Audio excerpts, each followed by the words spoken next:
Bueno, muy buenos días con todos los chicos presentes. Antes que nada, para mí es un honor estar en la UTE. Había venido a exponer aquí, pero hace mucho tiempo, a tal punto que ni siquiera sabía que había nuevo campus. Estaba yéndome al otro campus antes de llegar acá. Y por eso llegué un poquito atrasado realmente a lo que estaba previsto.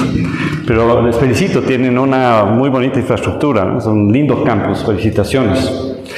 Y bueno, lógicamente, como tiene que ser, quiero iniciar agradeciéndole tanto a Fernando como a Carlitos por la gentil invitación a compartir este espacio con ustedes, que espero que sea interesante. Bueno, ya lo mencionó Fernando, vamos a discutir sobre el tema de los BRICS. Entonces aquí ya mencionaron algunos de los países que lo conforman y un poco por qué este tema está en el oído de todos a nivel internacional en las últimas semanas, en los últimos 2 meses, desde agosto para ser más preciso de nuevo, y por qué es tan importante a nivel internacional y por qué podría ser interesante también tenerle en consideración y hacerle seguimiento a este tema para el país, para el Ecuador. Algunos elementos ya los anticipó Fernando. ¿Dónde tengo que apuntar esto? ¿Acá? Sí, ya, perfecto. Ok, perfecto. Entonces, lo primero que aquí les quiero mostrar, y lamentablemente es muy pequeño, voy a utilizar el láser. Esta presentación ya la tienen aquí, entonces yo no tengo ningún problema que la compartan si es que es necesario. Entonces, el rol e importancia de los BRICS a nivel internacional. Entonces, el primer elemento a tomar en consideración es la población, lógicamente. Yo creo que ese es uno de los elementos fundamentales de la importancia de los BRICS. ¿Por qué? Porque dentro de los BRICS están algunos de los países más poblados del mundo. Particularmente, ¿cuáles? Miren, esta es la población actual, ¿no? Hay 8 billones de personas y vemos que 2 de los miembros más importantes de los BRICS, que es China y la India, ambos suman más de 2.000 millones de habitantes. Si le sumamos a Brasil, que está aquí, realmente desde el punto de vista poblacional, los BRICS son muy importantes. Aparte de eso, tenemos lógicamente a Rusia, que está aquí, y Sudáfrica sí es menos representativo, está en algún lado por acá, que aquí no alcanza a ver, que son los países africanos. Pero en su total, desde el punto de vista poblacional, representan a un porcentaje fundamental, esencial, trascendental de la mayoría de la población, ¿no es cierto?, de esos 8.000 millones de habitantes. Entonces es un bloque muy significativo desde esa perspectiva. Ahora, aquí está, en este cuadro, tenemos, y me disculpa, están en inglés algunos de estos, están las 10 economías más grandes del mundo. Entonces veamos de esas 10 cuáles son países que pertenecen a BRIC. Estados Unidos es la más grande del mundo, y aquí está China. China es actualmente la segunda economía más grande del mundo, y miren, aquí está la India. Y aquí está Brasil. Entonces, de nuevo, como el caso anterior de la población, en cuanto a la importancia, ¿no es cierto?, en el año 2023, ¿no?, desde el punto de vista del PIB, la China, la India y Brasil, que son miembros de los BRICS, son muy importantes, están entre las economías más importantes con mayor crecimiento en el mundo. Este gráfico, este cuadro que tienen ustedes aquí ya es de manera más específica. Esto es del Fondo Monetario Internacional, donde yo también tuve el placer de representar al Ecuador, fui representante en el FMI en Washington, D.C. Y esto es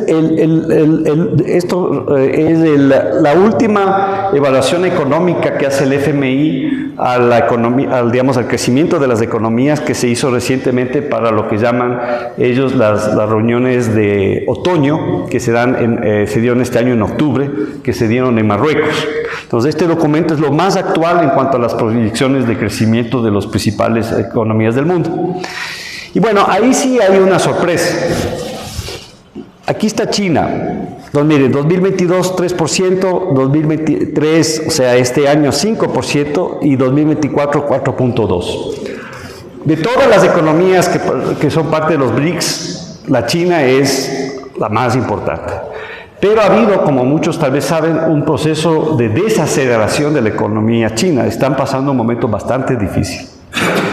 China, históricamente, en los últimos años, ha estado creciendo a 2 dígitos, por encima del 10%, pero ahora ha bajado de manera sustancial.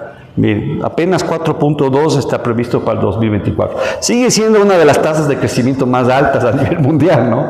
Pero es poco con relación a lo que históricamente ha crecido China, lo que muestra que hay un problema que se está ralentizando, está frenándose, se está desacelerando la economía china. Y recuerden, es el actor más importante. ¿Cuál es la economía de los BRICS y a nivel internacional que crece más rápido? La India, 7.2 en el 2022, 6.3 y 6.3. En este momento, Carlitos, la India, como tú sabes, ha superado en sus proyecciones de crecimiento a la China por primera vez. Entonces, un poco puede compensar esa reducción del crecimiento de la China con la India. Es más, obviamente detrás de esto una de las razones principales está el COVID, ¿no? Y la política que tuvo Xi Jinping y el gobierno chino de cerrar, ¿no es cierto?, la política de cero COVID, que tuvo un efecto definitivamente, un impacto importante en la economía. Y por otro lado, debido a todas las dificultades que se dieron a raíz de lo que se cerró China, que es la fábrica del mundo, y las complicaciones que eso generó a nivel del transporte internacional y las cadenas de valor internacionales, muchos países ya están pensando mover al menos una parte de sus fábricas, sobre todo los países de Occidente, de la China hacia otros. ¿Cuál es uno de esos potenciales? La India. ¿Ok? Aquí está Rusia, menos 2.1, 2.2, 1.1.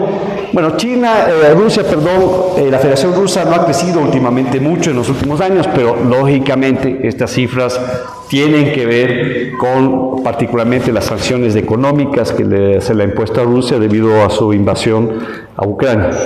Entonces no hay una expectativa, mientras que no se termine esa guerra, de que Rusia vaya a tener posibilidades de crecer de manera sustancial. Pero miren, a pesar de que está con sanciones económicas, tiene crecimiento. Ojo a eso, ¿no? Brasil es 2.9, 3.1 y 1.5, que está dentro más o menos del promedio de América Latina. América Latina crece muy poco y ese es uno de nuestros principales problemas. Brasil no es una economía que ha crecido mucho en los últimos años, pero sí ha tenido un repunte después del COVID.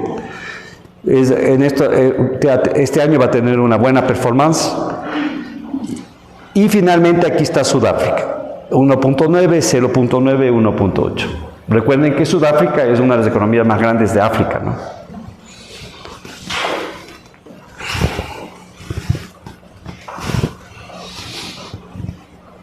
Aquí estamos viendo, en cambio, en este cuadro, los principales países exportadores en el mundo.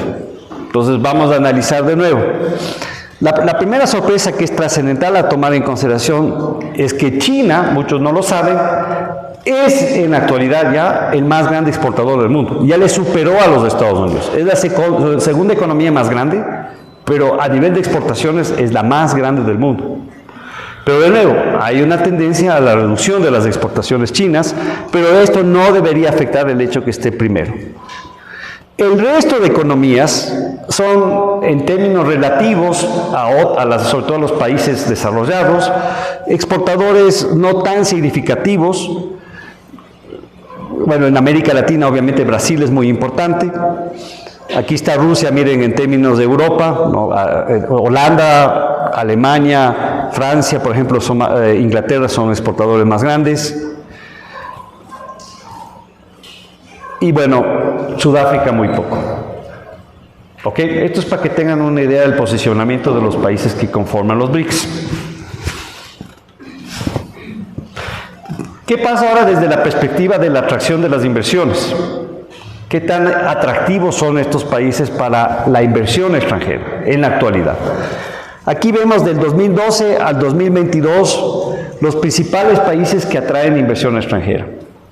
Prácticamente todos los países que están aquí en este cuadro son países desarrollados, en especial los de Estados Unidos de América y esas vainas de paraísos fiscales, ¿no? Que no son realmente, no es la inversión extranjera realmente el objetivo, ¿no? Por ahí creo que está Islas Vírgenes y algunas vainas de ese estilo, ¿no? Lo importante a destacar es que de las 10 principales economías que atraen inversión en el mundo en la actualidad, de los miembros de los BRICS solo hay una, De nuevo, China. Y China ha ido aumentando su participación. Miren, aquí está China, para que tengan una idea en el 2022, o sea, el año anterior. China es el principal destino de la inversión extranjera hacia los países en vía de desarrollo. ¿Ok? Pero no es el principal en total.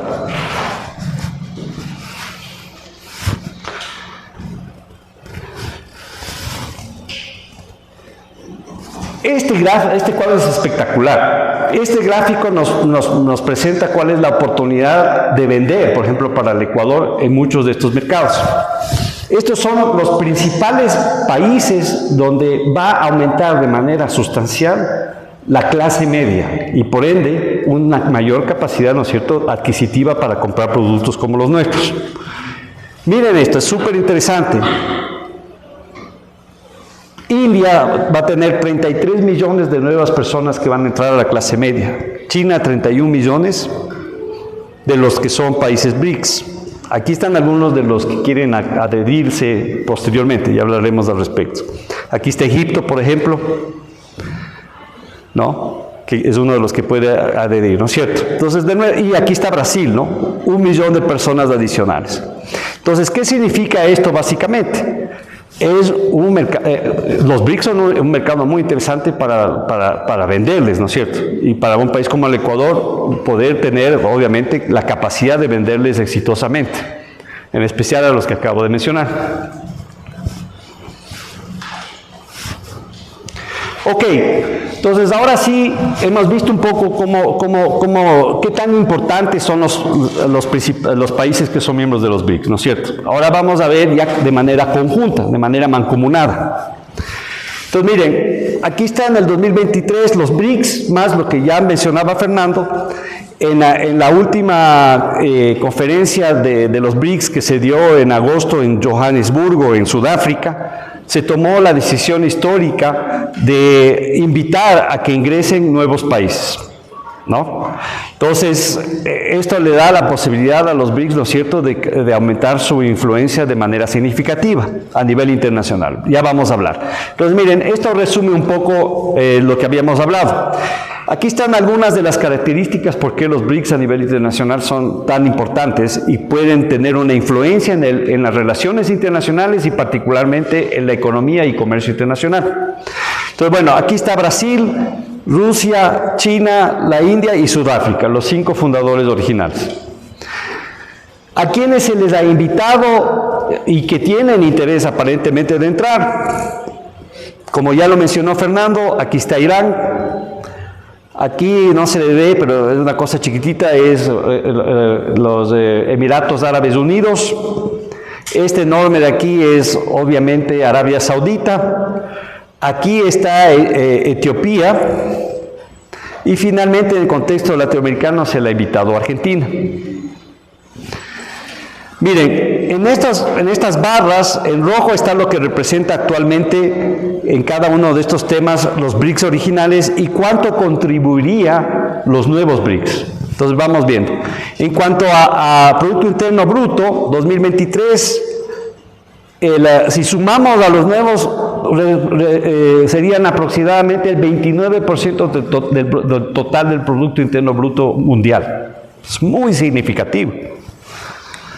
En cuanto a población, lo que vimos hace un rato, si le sumamos obviamente a los nuevos países que adherían, estaríamos hablando ya de casi el 50, o sea, la mitad de la población del mundo sería parte de los BRICS. Muy importante el tema del petróleo, muy importante.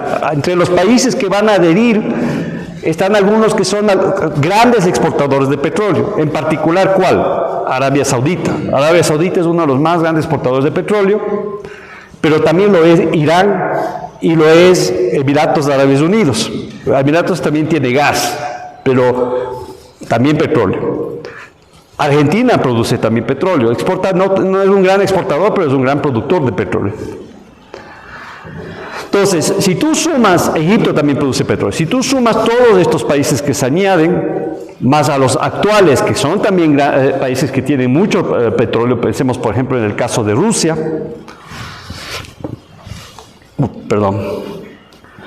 casi la mitad del total del petróleo que se produce y se exporta en el mundo estaría dentro de los BRICS. Eso es muy importante. Ustedes saben la importancia estratégica que tiene el petróleo en el mundo.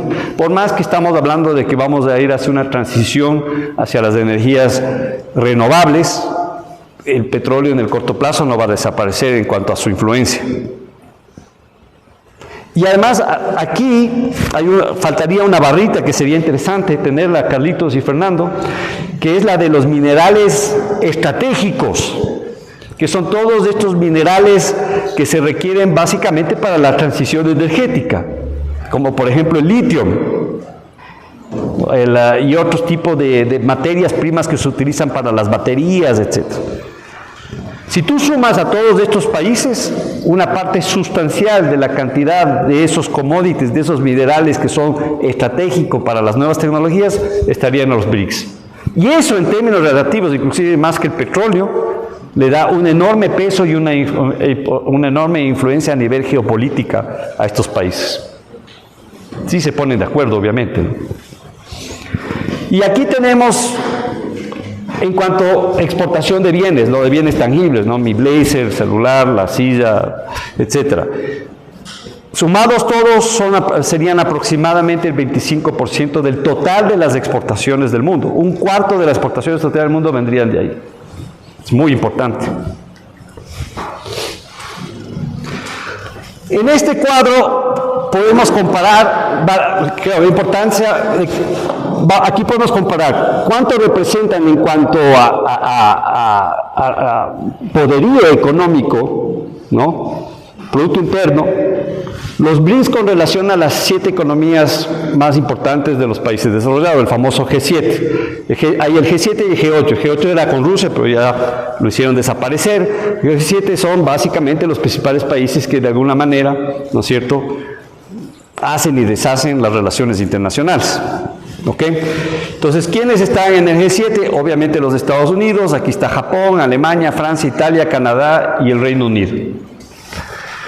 Miren, esto es lo que ellos representan, 45.9 trillones en el sistema americano, ¿no?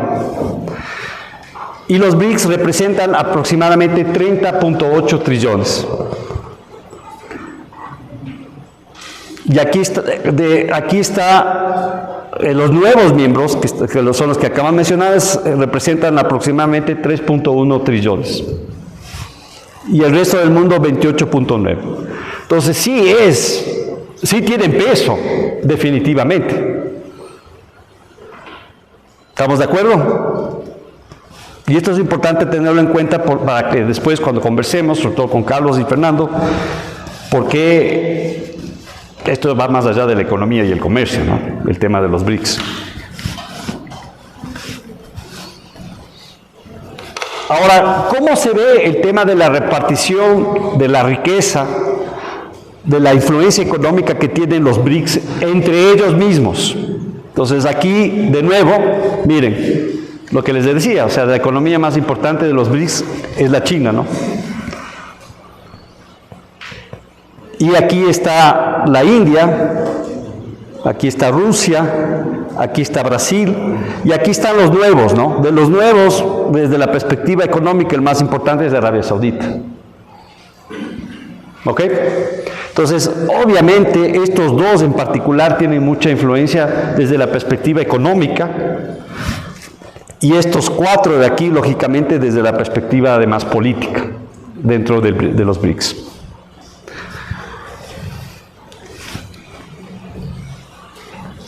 Este gráfico aquí, volvemos a comparar a los BRICS con los G7, pero ya no desde el punto de vista del per cápita, ¿no? Del Producto Interno per cápita, ¿no? Y miren, a la diferencia del gráfico anterior, donde eran bastante equiparados, ¿no es cierto?, los BRICS con relación a los G7, ya aquí se nota la diferencia, ¿no? Miren los Estados Unidos, Alemania, versus Rusia, China, Brasil, Sudáfrica y la India. Y esto es, y ese es uno de los puntos que quiero discutir ahora que vamos después de los gráficos, lo que explica por qué estos países se supone que no son desarrollados. sino economías emergentes del mundo, del tercer mundo. Porque cuando tú ves ya per cápita, ahí hay problemas con relación a los más grandes. Por eso este gráfico, este cuadro me parece súper interesante. Ok, con esta información voy a pasar ahora ya a la reflexión. Ya conocemos más o menos qué son los BRICS con relación a las economías más grandes, cómo están distribuidas ellas entre sí, la importancia que tiene China en particular dentro de los BRICS, qué representan estos nuevos miembros que se les está invitando a que sean parte. No es sustancial, ¿no es cierto?, en términos económicos con relación a los originales, etcétera, etcétera. Entonces ahora vienen las preguntas. Primera pregunta, por si acaso, ¿no?, cuando hablamos de BRICS, los nuevos miembros que están aquí, estamos hablando ahora, hay un nuevo término que se ha acuñado que es el BRICS Plus. Entonces cuando oigan ustedes de BRICS Plus, se refiere a los BRICS originales más los nuevos. ¿Ok? Entonces, antes de entrar a responder la pregunta, ¿cómo va este tema? Todos estos son países que tienen interés, han demostrado interés de manera proactiva a ser parte de los BRICS. Lo más probable es que todos estos países, con la excepción de Argentina, entren a ser miembros de los BRICS. ¿Por qué?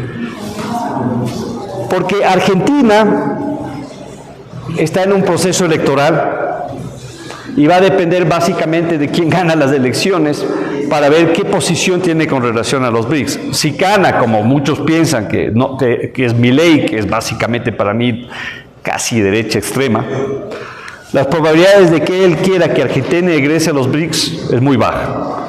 Si gana Massa, es más probable, pero también hay discusiones. Siempre ha habido un tema de conflicto de intereses entre Brasil y Argentina, ¿no? No les gusta a los argentinos estar debajo del paraguas de Brasil, y a la final uno de los que lidera los BRICS es Brasil.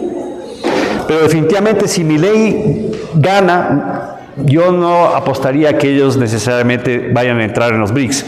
¿Cuándo está previsto que entren? En enero del próximo año, o sea, ya mismo. ¿Ok? Entonces lo vamos a hacer rápidamente. Entonces, bueno, la expansión de los BRICS.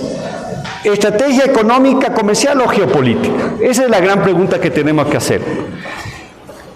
Para mí, definitivamente, los BRICS propiamente, la constitución de este grupo conformado por estas economías y ahora este interés de expandirse en el tercer mundo a nuevos miembros, hay un interés, lógicamente, en la agenda desde la perspectiva económica y comercial. Pero para mí lo que se pondera, lo que es más importante para ellos es la geopolítica. Entonces, para entender la importancia y los intereses de los BRICS, no basta hacer un análisis o ver las cosas desde una perspectiva meramente de la economía o de los negocios internacionales o del comercio internacional, sino que tenemos que tomar en consideración otros aspectos.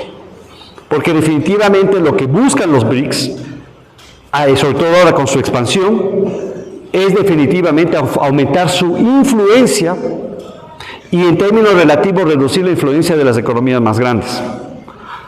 La pregunta siguiente ¿es justo o no es justo esto? ¿Tienen la razón o no tienen razón? Las cifras demuestran que tienen la razón. O sea, la influencia que tienen los BRICS a nivel internacional, sobre todo en el ámbito de la economía, sigue creciendo en detrimento de las economías más avanzadas del mundo. Entonces, ellos deberían tener más peso en la geopolítica, en las instituciones internacionales, sobre todo las que conforman el sistema de Naciones Unidas, etc. Yo creo que está justificado. Y recordemos que algunos de estos países, como China, además, tienen a nivel individual políticas para poder aumentar su influencia de manera sustancial en el mundo, como es la política de la ruta de la seda, la estrategia de la ruta de la seda, del cual América Latina es parte. Muchos países latinoamericanos son parte de la ruta de la seda. ¿Ok? Entonces, hay definitivamente un interés de los BRICS de aumentar su influencia, no solo en lo económico y comercial, sino adicionalmente en la parte política a nivel internacional. Y esto implica, para mí esto es casi un juego de suma cero, esto es en detrimento de los más desarrollados. Y les voy a dar un ejemplo más adelante para que nos entendamos de esto claramente. Ojo, otro tema. Los países que están aquí, que son los que entrarían supuestamente el próximo año, en el 2024, no son los únicos que quieren ser parte de los BRICS. Hay un montón de países que quieren ser parte. La lista es cercana a 40 países que quieren ser parte de los BRICS. 40 países. Obviamente, con raras excepciones como Indonesia, que es una de las economías más grandes del mundo y con mayores tasas de crecimiento de aquí al 2050, son economías relativamente pequeñas en términos comparativos a los G7 y a los propios BRICS originales. Entonces, ojo a esto, si los BRICS se comienzan a expandir a nuevos miembros que en términos relativos son economías más pequeñas, va a cambiar completamente la lógica de los BRICS. Para comenzar, el nombre BRICS va a tener que ser reemplazado por alguna otra cosa. Entonces, desde esa perspectiva, desde el ejercicio de la expansión de los BRICS en el mundo, a mí sí me da la sensación de que detrás de esto hay un interés de hacer algo así como un grupo de los no alineados 2. ¿Se acuerdan que cuando salimos de la Segunda Guerra Mundial y comenzaron, ¿no es cierto?, a descolonizarse los países, a crearse nuevos, lo que ahora son los países, entre comillas, del tercer mundo? Hubieron algunos países, de los cuales algunos son justamente, están aquí, como la India, como Sudáfrica, y otros que quieren entrar como Egipto, que lideraron todo un movimiento, ¿no es cierto?, para aumentar la influencia y el posicionamiento y que se tomen en consideración los intereses de los países en vía de desarrollo en el nuevo sistema internacional que se estaba creando. Para mí, un poco, una vez que los BRICS se expanden a otros países, sobre todo a economías más pequeñas, para mí ya el interés por encima de todo es este: tener un nuevo espacio para poder incidir en la política internacional desde el tercer mundo, en la agenda del tercer mundo a nivel internacional, que no necesariamente siempre es la misma que los intereses de los países desarrollados.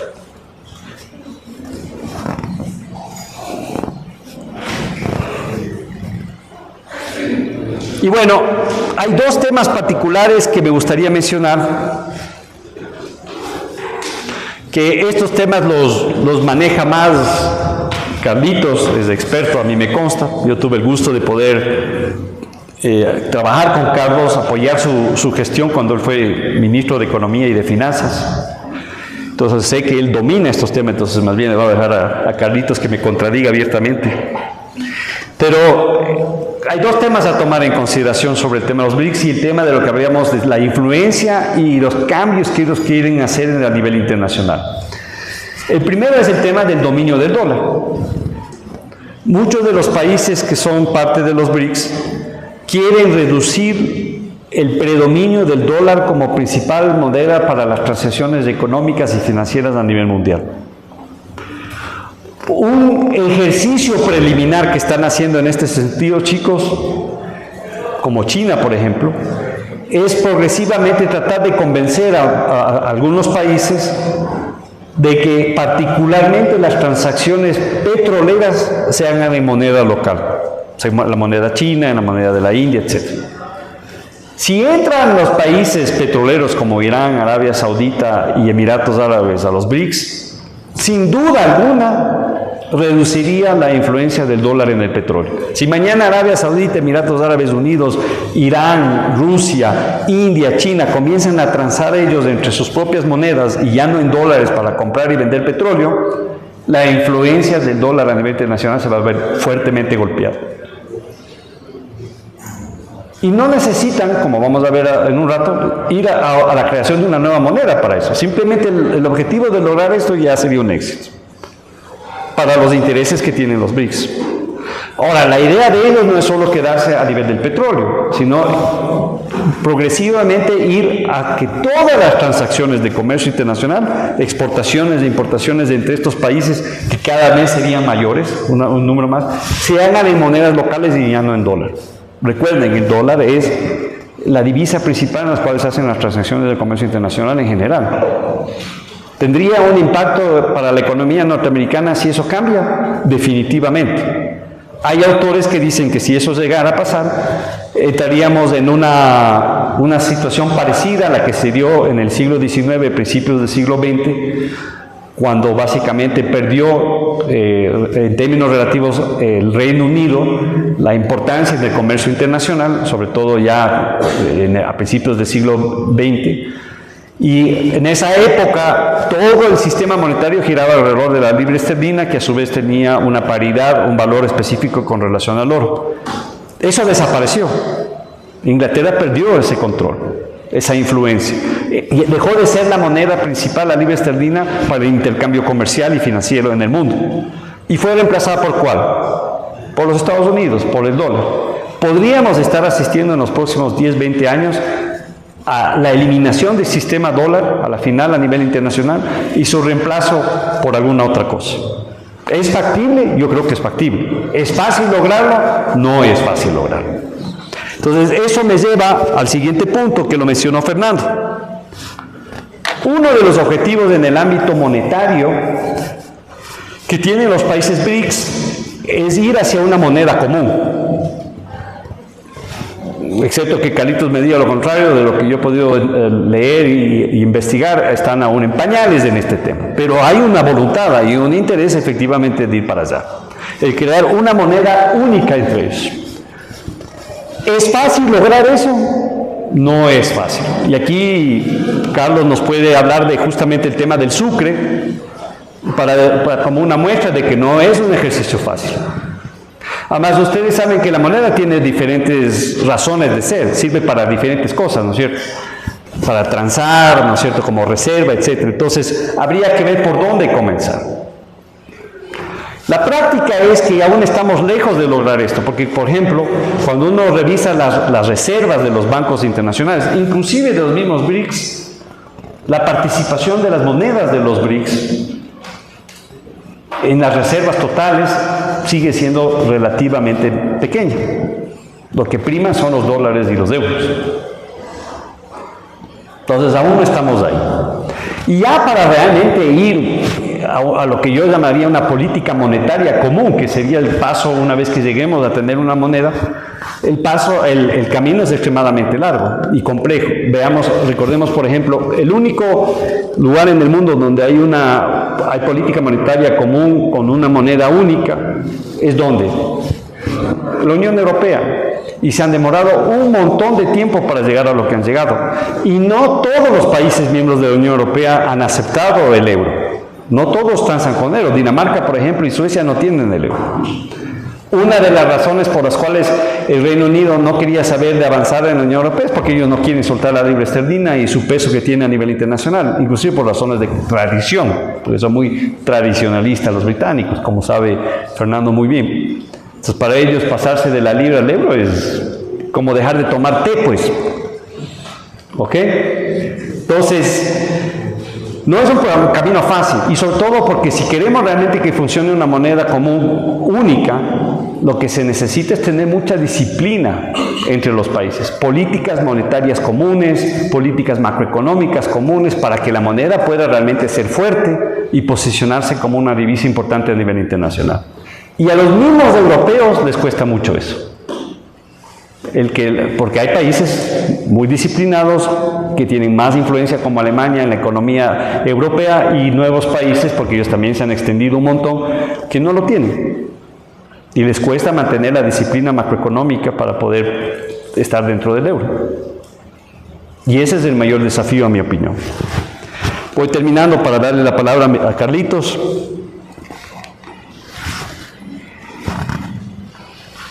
Un tema que quiero tratar, que les había anticipado, es este. ¿Qué mismos son los BRICS a la final? Al menos los iniciales, ¿no? Podemos discutir sobre los que se vienen y los que quieren ingresar. Pero los BRICS, ¿son países desarrollados o son países en desarrollo? Para mí, para comenzar, mi visión es que estos términos no tienen absolutamente ningún sentido ya en la actualidad y que deberían ser reformados. Hablar de países desarrollados y países en vía de desarrollo o países del tercer mundo son términos que fueron acuñados en un momento histórico muy diferente al que vivimos actualmente. Lo chistoso es que estos países, particularmente los más influyentes a nivel internacional, como China, como la India, etc., utilizan inteligentemente el ser país en vía de desarrollo cuando les conviene. Cuando podemos discutir dependiendo de qué indicadores si son o no lo son. Vimos hace un rato un indicador que nos demuestra que no lo son, ¿no? Cuando hablamos ya de crecimiento per cápita, están muy alejados, ¿no es cierto?, de los países más ricos. Pero cuando vemos de manera nominal absoluta, definitivamente son muy poderosos, ¿no? China es una economía enorme, es el primer exportador del mundo, etc. Pero son países que aún tienen, como saben Carlos y Fernando, enormes contrastes. O sea, China es el mejor ejemplo. Las zonas costeras, donde tienes las grandes urbes, los grandes puertos, son hiperdesarrolladas. Son ciudades que están al mismo nivel en muchos aspectos como Nueva York, París, Londres. Pero te vas hacia el interior del país y es otra realidad totalmente diferente. Ahí parecería que el desarrollo no ha llegado en muchos casos. Entonces ahí está esta dicotomía, estas diferencias radicales de desarrollo dentro de estos países. Lo mismo pasa en la India. En la India es aún más radical. ¿Ok? Entonces, el ejemplo que les quería dar es ese, y les puedo decir por experiencia, porque yo he trabajado mucho con la Organización Mundial. La OMC es la Organización Mundial de Comercio y el FMI es el Fondo Monetario Internacional. China, por ejemplo, cuando fue uno de los últimos países en adherir a la Organización Mundial de Comercio. Y era importante que adhieran porque son una parte enorme de la economía mundial en cuanto a comercio internacional de bienes y servicios. Durante todo el proceso de negociación para adherir a la OMC, los chinos exigían y molestaban e insistían de que se les tenía que dar trato especial y diferenciado porque es un país en vía de desarrollo. Ahí, en el comercio, en la OMC, ellos son un país en vía de desarrollo. En el FMI, en el directorio del Fondo Monetario Internacional, y a mí me consta, pues estuve 6 años sentado ahí, China no quiere que se le trate como país en vía de desarrollo. Ellos quieren trato de país desarrollado. No estoy diciendo si está o no justificado. Yo creo que está justificado porque ellos aportan sustancialmente al Fondo Monetario, económicamente. Entonces quieren tener un mayor peso, una mayor influencia dentro del directorio del fondo. Entonces, en cambio acá, China, por ejemplo, y lo mismo la India, quieren un trato igualitario con los Estados Unidos, con Japón, etc. Entonces, lleva la reflexión, uno, si estas categorizaciones tienen sentido, en algo ayuda esto de mercados emergentes, ¿no? o economías de mayor crecimiento relativo, etcétera. Pero definitivamente, a mi opinión, no podemos lógicamente comparar al Ecuador con estos países, pero tampoco en muchos sentidos a Estados Unidos o a Suiza o los países escandinavos en otros. ¿Ok? Para terminar,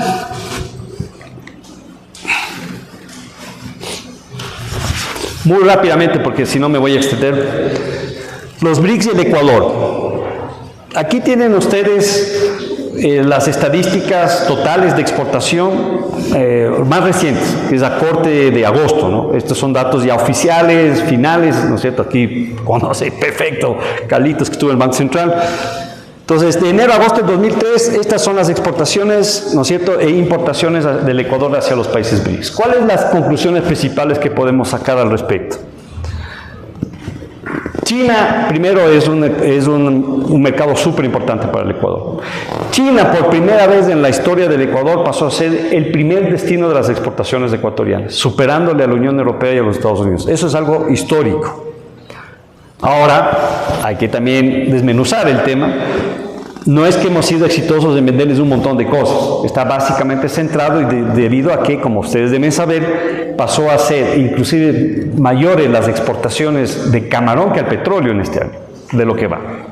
Entonces, la mayoría de exportaciones que hace el Ecuador a China y que explica este crecimiento monumental es el camarón, entre otros productos, pero particularmente el banano. Tenemos un acuerdo de comercio con China que ya está cerrado técnicamente, que ya ha sido aceptado por la Corte Constitucional, o sea, es constitucional, no hubo problemas como el de Costa Rica, y está ahora a la espera de la constitución de la nueva Asamblea para que sea aprobado y de ahí ratificado por el Ejecutivo. Entonces, este acuerdo, ojalá, yo creo que está bastante bien negociado y en parte porque los chinos no necesitan del acuerdo para invadir con sus productos al Ecuador. De nuevo, es más geopolítica que comercio ese acuerdo. Creo que si se aprovecha adecuadamente, puede permitirnos crecer en la economía más grande del mundo después de los Estados Unidos. De ahí, una vez que le quitamos a China, el resto de países son países complicados de venderles. Ojo, China es el primer destino de las importaciones del Ecuador históricamente. O sea, a quien más compramos es a la China. Brasil, Rusia, bueno, a ver, vamos con Rusia rápidamente. Rusia es uno de los 5 mercados, depende de los años, pero está entre los 5 mercados más importantes, los destinos más importantes de las exportaciones del Ecuador al mundo. Le vendemos mucho banano, flores sobre todo, pero también productos de la pesca, acuacultura. Bueno, hay el tema del conflicto y el bloqueo económico, ¿no? Las sanciones económicas, pero les cuento que a pesar de las sanciones, ya prácticamente las exportaciones ecuatorianas están iguales que antes de las sanciones. O sea, los exportadores ecuatorianos han logrado zigzaguear, buscar el camino para llegar a Rusia y poder vender prácticamente igual que antes. Ya no hay una afectación real. Brasil, muy importante mercado, es uno de los principales países a los cuales importamos mucha maquinaria de ellos, que eso es importante, pero es un país difícil de aumentar las exportaciones para el Ecuador, son muy proteccionistas. Cuando yo fui ministro logramos, por ejemplo, eliminar una serie de barreras que tenía el banano y el camarón ecuatoriano, dijeron que sí, inclusive era cuando fue el Mundial de Brasil, íbamos a hacer toda una promoción del banano y camarón ecuatoriano en el Mundial de Brasil. Antes del Mundial se hicieron los locos y ni siquiera nos dejaron meter las muestras.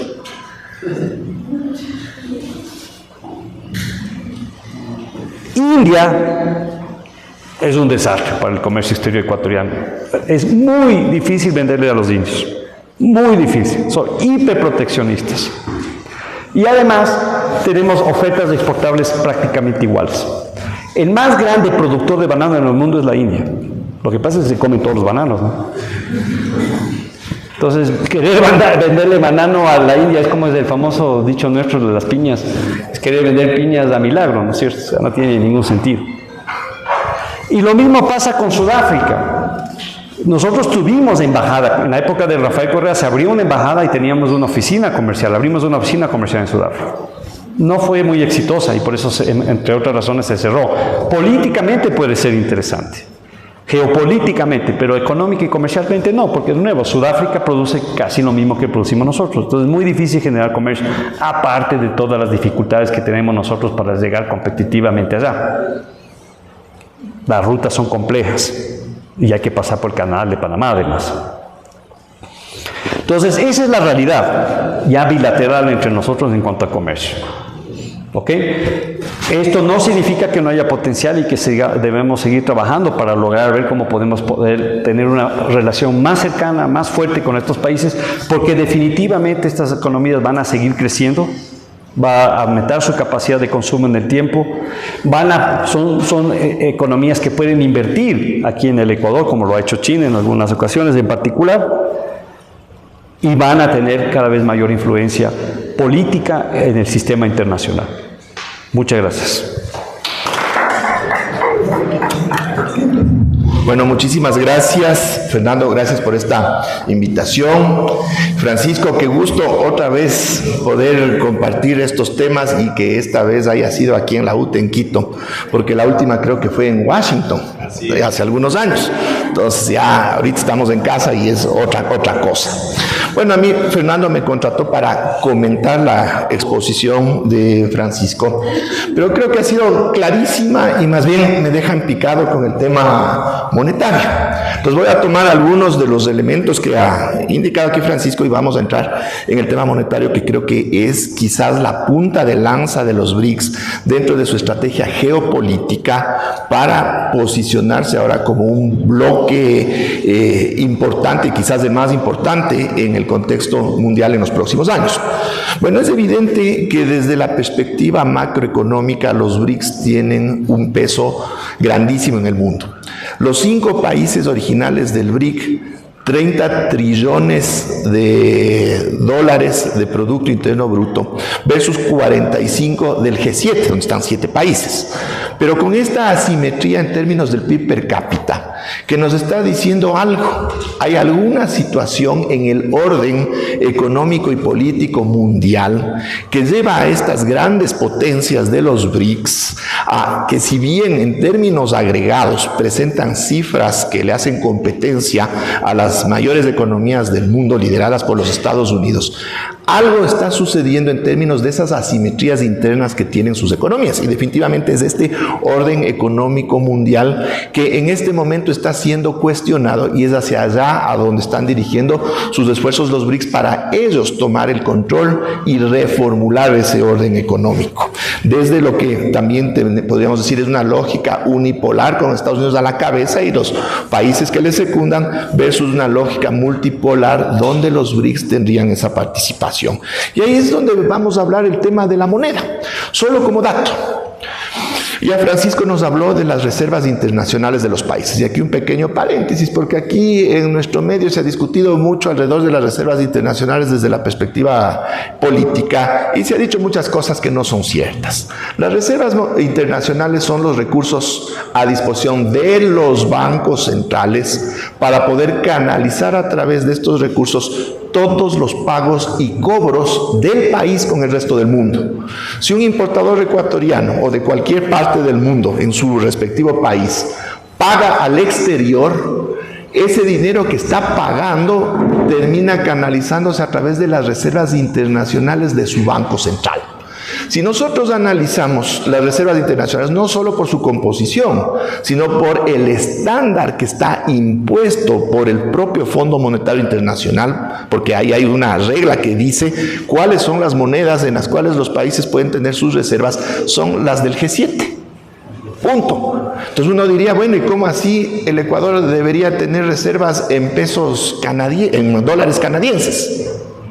Si los dólares canadienses fuera de Canadá no sirven para nada, pero como es del G7, entonces es una moneda de reserva.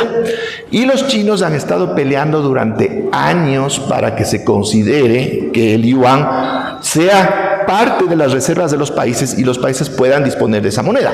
¿Cuál es el objetivo final de que entre el yuan en las reservas de los países? Que no solo se basen en el dólar, eventualmente en los euros para pagos internacionales, sino que también utilicen en este caso la moneda china. No, el Fondo Monetario, no, cuidadito. ¿Cómo así la moneda china? Pero sí tiene que estar la moneda canadiense y también tiene que estar el franco suizo.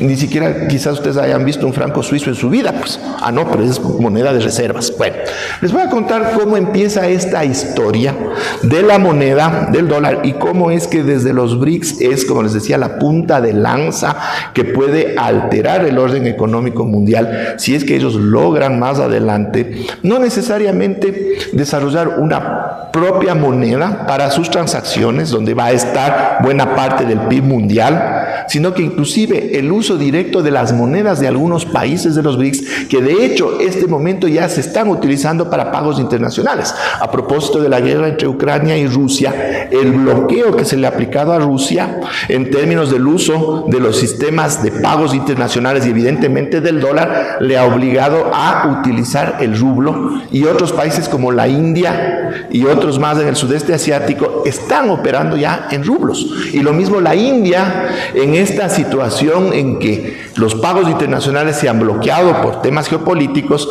la India también está utilizando el rublo, y también Rusia está utilizando la moneda de la India para poder hacer pagos internacionales. Pero ¿qué es lo que está detrás de esto? Todo se inicia allá por el año de 1944, todavía en medio de la Segunda Guerra Mundial, cuando ya los Estados Unidos sabían que iban a ganar esa guerra. Y ya era claro que el Imperio Británico, que todavía existía, estaba muy venido a menos en lo político, en lo militar y fundamentalmente en lo económico. Los británicos habían logrado sostenerse los 2 primeros años de la guerra frente a la Alemania nazi gracias al apoyo económico y militar de los Estados Unidos, pero ese apoyo no fue gratuito. Ese apoyo fue a través de préstamos que entregó Estados Unidos a los británicos para que con esos recursos compren armas estadounidenses, hasta que Estados Unidos a fines de 1941 entra a la guerra. Pero ya para el año 44 era clarísimo que la victoria estaba del lado de los aliados, y los Estados Unidos no estaban pensando en que ya ganamos la guerra y ahí queda, pues, sino qué va a pasar después de la guerra. Entonces ellos iban a aprovechar esa posición que habían alcanzado en lo político, en lo económico y en lo militar para que pueda generarles ventajas por las décadas siguientes a la guerra. Así que ellos estuvieron diseñando en los años previos al 44 todo un esquema para reformular el orden económico mundial. Y nos convocan a los países aliados, a 43 países, con Estados Unidos 44, nos convocan a una reunión que duró del 1 de julio al 20 de julio de 1944. El Ecuador mandó 2 representantes. Apenas un mes antes había caído el gobierno de Carlos Arroyo del Río y se nos había quedado su embajador, que era Sixto María Durán Ballén, que ya no era embajador, y un representante comercial, exfuncionario del Banco Central del Ecuador, un señor Enrique Carbo.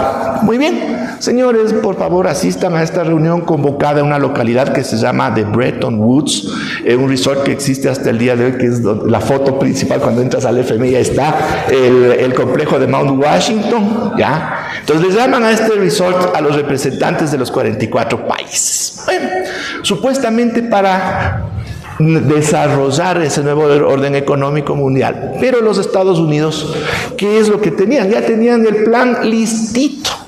Lo que necesitaban era de la legitimación política de sus aliados, y para eso estábamos 19 países latinoamericanos prestos a alzar la mano en favor de las propuestas de Estados Unidos, que tenían una contra técnica muy fuerte: los propios británicos. Los británicos estaban representados por el que parece entonces era el economista más famoso del planeta, John Maynard Keynes, casi un rockstar de la época, porque él había revolucionado la teoría macroeconómica, y él tenía una propuesta interesantísima, que dentro de ese nuevo orden económico mundial, ¿ya?, tenía que establecerse una moneda común para el mundo, porque había problemas de orden monetario que venían desde el patrón oro años antes de la guerra.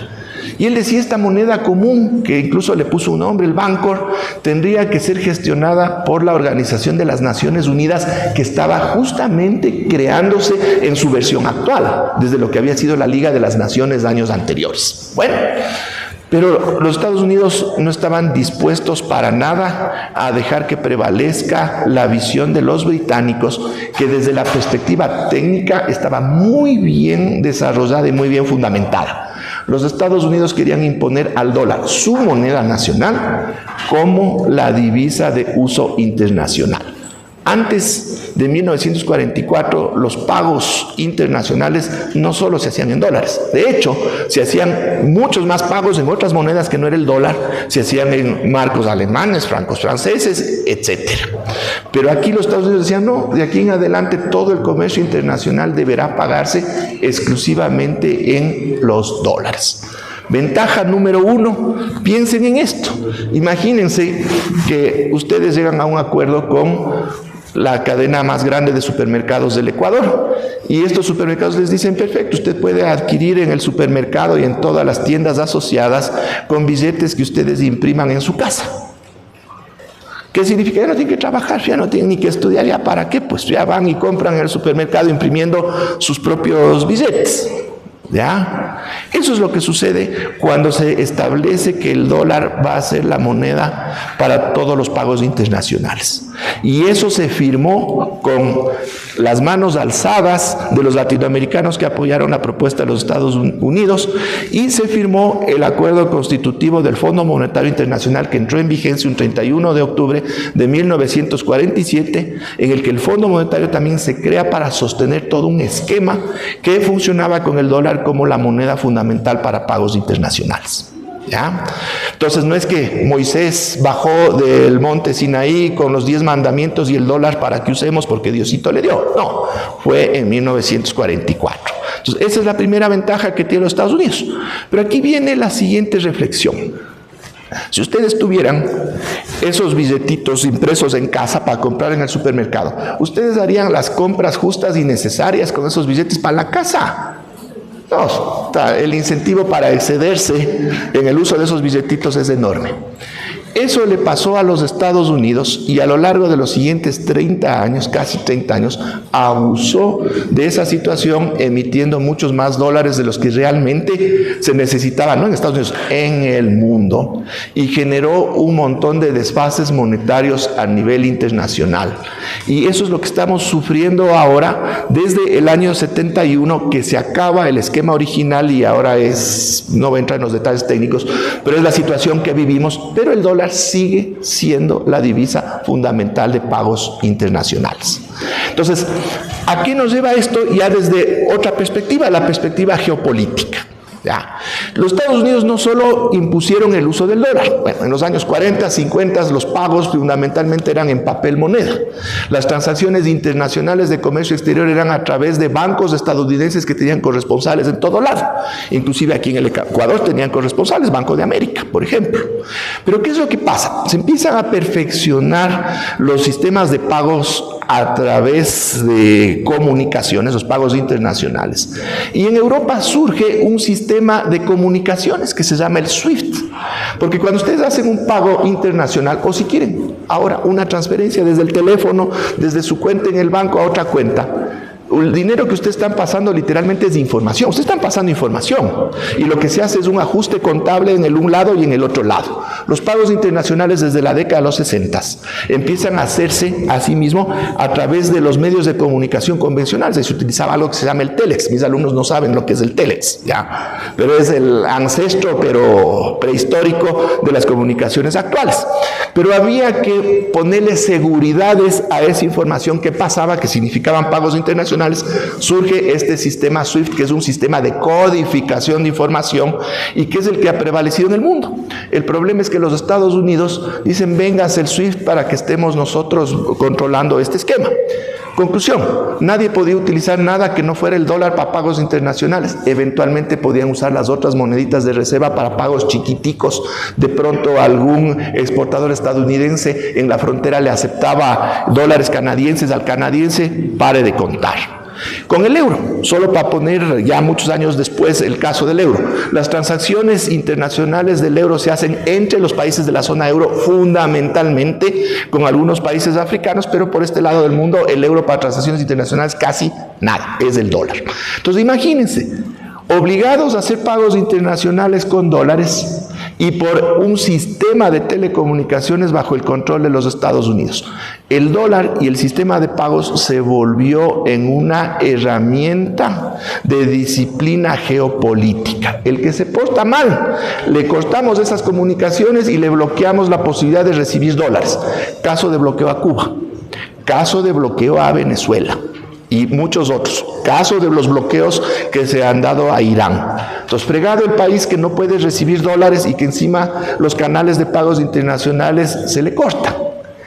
Es en ese contexto que surgen iniciativas en varias partes del mundo para lo que se llama el desacoplamiento del uso del dólar en los pagos internacionales. Entonces piensen en esto. Para que el Ecuador tenga reservas internacionales, incluso estando en dolarización, tenemos que exportar primero, pues, porque esas reservas tienen que venir de algún lado. ¿Exportar qué significa? Que vamos a tener que producir primero banano, café, camarón, flores, lo que sea, que eso significa el uso de ¿qué? De recursos del país, de trabajo de ecuatorianos, de tiempo, hasta que tengamos esa cosecha y exportemos. Recién ahí podremos ganar los dólares que llegan a nuestras reservas y luego cuando un importador quiere realizar un pago, por ejemplo, para importar automóviles de Japón, los dólares van a terminar saliendo también de esas reservas para el pago de las importaciones. ¿Pero qué nos dice esto? El momento en que hay algún problema y el país no puede tener reservas, principalmente en dólares, no puede realizar importaciones. Yo les pongo un ejemplo del Ecuador, pero eso apliquemos a otros países del mundo. ¿Qué pasa si el día de mañana el Ecuador no puede pagar el trigo que importa? El Ecuador es un importador neto de trigo. ¿Qué pasa al siguiente día? No comemos pan, pues. Quizás podremos comer, no sé, bolones, ya. Pero pensemos en productos esenciales para que funcione una economía que son importados. El momento que no hay dólares en la reserva, dólares fritos. Puede haber otras monedas, puede haber la moneda del propio país que podría pagar a nivel internacional como era hace 100 años. De hecho, les comento como anécdota. Cuando en 1898 Estados Unidos le gana una guerra a España, ya, fue una guerra por el control de Cuba, Puerto Rico y Filipinas, llega el ejército estadounidense a ocupar la ciudad de San Juan, Puerto Rico, y los españoles entregan los edificios, las propiedades que ellos tenían, y en el acta de entrega-recepción del gobierno saliente español en Puerto Rico, en la caja fuerte que estaba en el Palacio de Gobierno en San Juan, se encontraron algunos miles de sucres ecuatorianos, 1898. ¿Ya? ¿Cómo así se encuentran esos miles de sucres ecuatorianos? En billetitos del Banco Comercial y Agrícola. ¿Cómo así? Porque en algún pago internacional Puerto Rico recibió sucres ecuatorianos, punto. Y esa era la tónica en ese momento. Con esta regla de que solo con el dólar se puede hacer pagos internacionales, fregados los países que no pueden usar su propia moneda y necesitan de los dólares.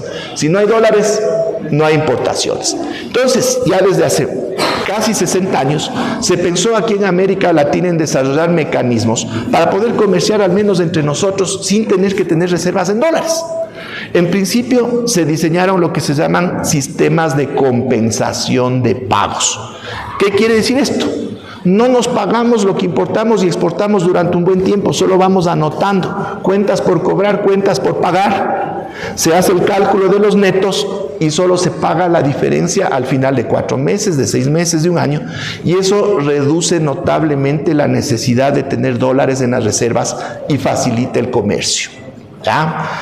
¿Qué hicimos también aquí en los países latinoamericanos? En el año de 1982, los países que en ese momento conformábamos el Pacto Andino, ahora se llama Comunidad Andina, nos juntamos a través de lo que ahora se llama la Corporación Andina de Fomento, ¿ya? Y del Fondo Latinoamericano de Reservas, que antes se llamaba el Fondo Andino de Reservas. Con estos dos organismos de los cuales nosotros somos socios, decidimos crear una moneda, una divisa para pagos internacionales que se llama peso andino. El Banco Central del Ecuador tiene hasta el día de hoy en sus cuentas 10 millones de pesos andinos, que equivalían en el año 82 a 10 millones de dólares. Y ustedes nunca han oído de esto, ¿ya? Nunca. Y no se usó como se planteó utilizarle porque tuvimos presiones del exterior para que este sistema de pagos internacionales de compensación y de pago en pesos andinos no prospere. ¿Por qué? Porque tenía que ser el dólar. Cambiaron los gobiernos a lo largo de los 80s y se le mató a esta iniciativa. Llega el año 2008. Y yo trabajaba para el gobierno nacional, directamente en la Presidencia de la República, Comisión Presidencial para la Nueva Arquitectura Financiera Regional. Un 26 de noviembre del 2008 recibo una llamada a mi teléfono, me llama un señor, Rafael Correa Delgado, me dice: ve Carlos, te pongo en speaker. ¿Qué será? Aquí estamos con mi amigo Hugo Chávez Frías. ¿Ya? Estamos con tu amigo, con Pedro Páez, era ministro coordinador de la política económica. Mira, me dice, estamos aquí conversando para crear un sistema de pagos con una moneda digital para desacoplarnos del dólar. Y ya Hugo dice que llamémosle Sistema Unitario de Compensación Regional de Pagos para que suene sucre. Ve, date haciendo el diseño. Tienes 3 días para hacer el diseño y vente a Caracas. Bueno, hicimos un diseño bajo la misma lógica de 1944 de los británicos y presentamos un sistema que a la vez genera compensación de pagos, como les indiqué, pero no se paga en dólares, se paga en una moneda virtual que les llamamos sucre con minúscula, y que si ustedes entran al internet este rato, y les invito, pongan la palabra sucre y al lado las letras XSU. XSU es el código ISO con el que quedó registrada como una divisa internacional de reservas. Y bueno, Este sistema, ¿en qué nos facilitaba? En que el comercio entre al menos 5 países en ese entonces, y entre ellos Venezuela, que para esa época era nuestro cuarto socio comercial como país individual, después de Estados Unidos, Colombia, Perú como país individual, era Venezuela nuestro cuarto socio comercial. Se habían represado 800 millones de pagos de Venezuela a empresas ecuatorianas. A través de este sistema logramos que esos pagos empiecen a fluir y que el comercio que se había represado por una situación geopolítica que le afectaba a Venezuela pueda otra vez activarse. No sé si ya encontraron Sucre XDCU.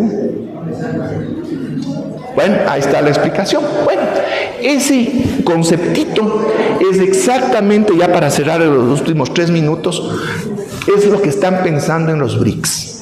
¿Por qué? Porque el momento en que se logre desplazar al dólar como divisa de pagos internacionales, se elimina ese carácter disciplinario del dólar y de los sistemas de pagos que operan con dólar, para que con esto no se pueda incidir desde una perspectiva, ya les digo, geopolítica en contra de determinados países o a favor de otros.